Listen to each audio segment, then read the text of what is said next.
Here I go! Let's finish this once and for all!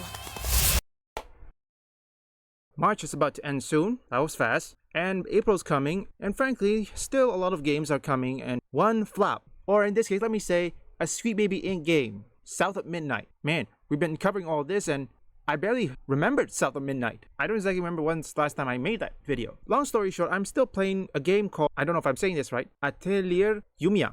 I'll put in the screen for the full title of that game, a Japanese game, anime, and when it comes to female protagonists, that's real one. It looked like a teenager, because based on what I've done, or what I've predicted, Yumia is most likely a teenager. I could be wrong on that, but at least she is much better than South of Midnight's main protagonist, Hazel.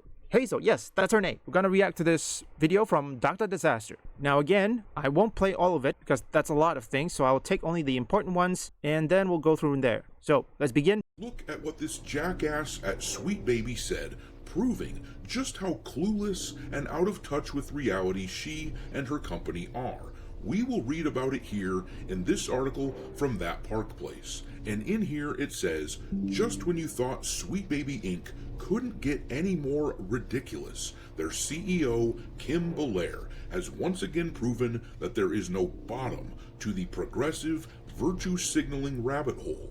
During GDC 2025, as pointed out on X by Master of the TDS of Gothic Therapy, often first to the plate when it comes to reporting on Belair and SBI. Okay, you know, we'll skip this one. TLDR, we already read this, and turns out, well, they want to use AI. So in my opinion, AI is better when it comes to either voice acting or translation, because you cannot trust any localizer anymore. Translation is much more important. I don't know about world building or other things, so that remains to be seen. Yes, AI may have its flaws, but there are times where it can be proven useful. Alright, so just to be clear, this person seems to think that the number one priority that game developers should be focusing on is not money and the shareholders. It is making sure that people with the skin colors that she prefers are continually hired in these studios and placed front and center in these games. This is, of course, an entirely ass-backwards approach to everything. If a studio focuses on making a fun game, then money and profit and all that just happen naturally. Oh yeah, before we let Dr. Disaster continue, I did make a similar video on this about how most developers, mainly in the West, fun is no longer will sell a game, because right now they're all about the messaging, the money. Yeah, the money is important, but most importantly, to them, fun is no longer a priority. Frankly, how come the investors do not see through Kim Belair's BS? To all investors who are watching this, any company that has Kim Belair in it, don't invest. They will tank your stock. Mark my words, investor. I know you are watching. They will tank your stock. All you can do is, why did the stocks go down? Was it the right decision to invest? And so does her cherished diversity. More people who actually like making games and not propagandistic shit will get hired, and that would include people of all kinds of skin colors, sexual preferences, etc. Focusing on quality games would expand the industry, and more people of all kinds would have jobs lined up.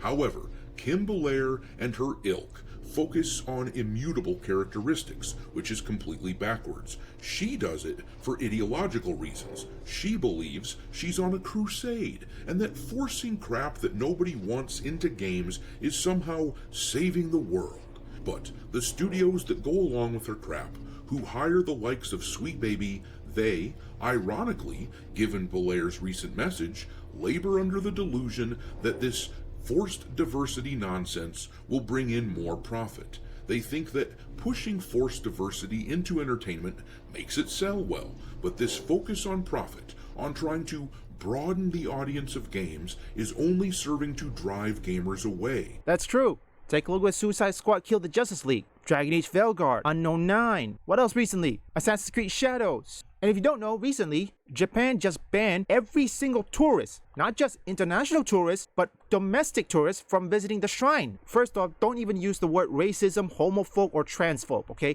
Those things have lost all its meaning. This is the reason why, and I'm not saying to all Western video game developers, because I know some of them are good, like say Split Fiction and Warhammer 40k, and also Kingdom Come Deliverance. If many woke AAA games in the West continues to do things like this, then the Eastern AAA video games and their indies are going to blitzkrieg their way to the top, and they'll conquer the Western market. I mean, seriously, let me tell you, for example, right now, currently, many tourism are now ditching visiting in the US. Why exactly is that? Clearly, just making fun games and letting shit happen naturally is the way to go.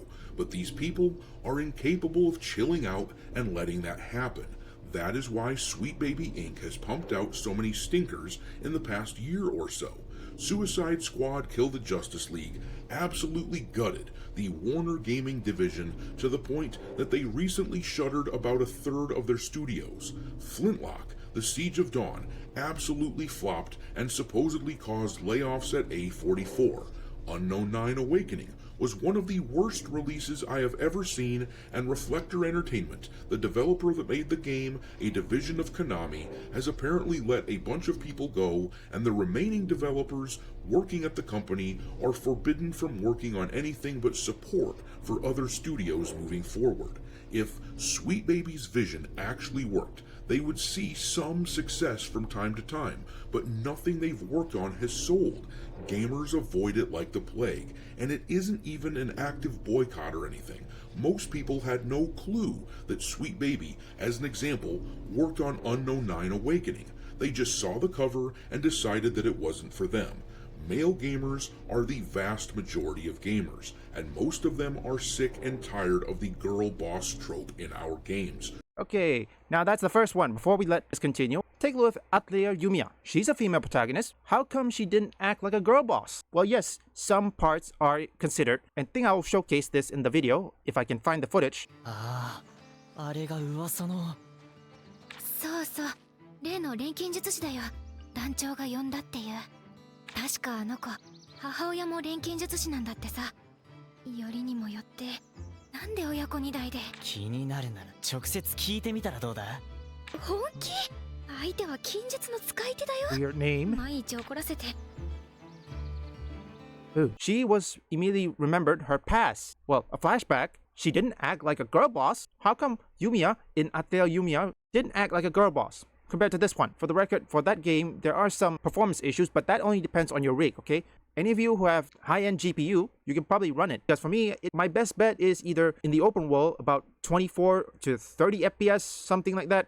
But inside usually gets, well, less or more, 60. Well, it depends on your location. Appeal main characters because the modern audience that they're chasing after just doesn't work for them. Classic characters would bring more male gamers back to the fold, making the hobby more popular in general, therefore becoming more attractive to females. But what do I know?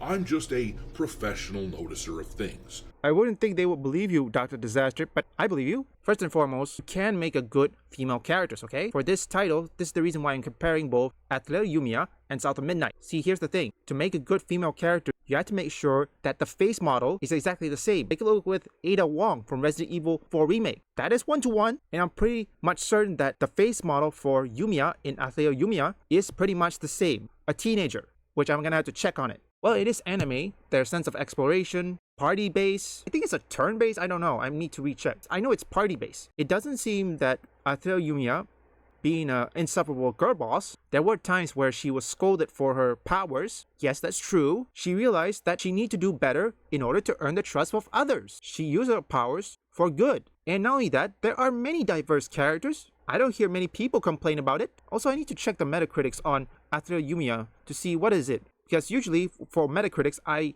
look at the user scores. When it comes to this, many people, many of the normies, before this, they didn't know anything about Sweet Baby Inc. They see the cover, if that game doesn't fit for them or doesn't appeal to them, they just move on. And I think this time, Assassin's Creed Shadows and Snow White, or Rachel Zegler's Snow White, has opened the eyes of all normies. They'll start to ask questions. Believe me, they will start to ask questions. I'm probably certain they're doing it right now. And I know I'm bringing the Japanese shrine band, but you see, here's the thing. The reason why people go to these places in Asia, they want to just visit the history, visit the culture, and eat some food. But in order to do that, you have to respect them. Some people wouldn't, which that will be a story in another video. Also, in my second channel, I will be making a video on why Western media refuse to cover any Eastern game. Well, not all of it, but some of it.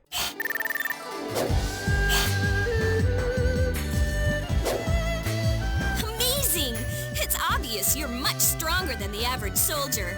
I hope you'll continue to use that strength to assist me in the battles ahead. Leave a like and subscribe if you want woke or anti-woke detected, or you just want to see me play games, or even trending topics. Visit my second, third, and fourth channel up here or link in the description.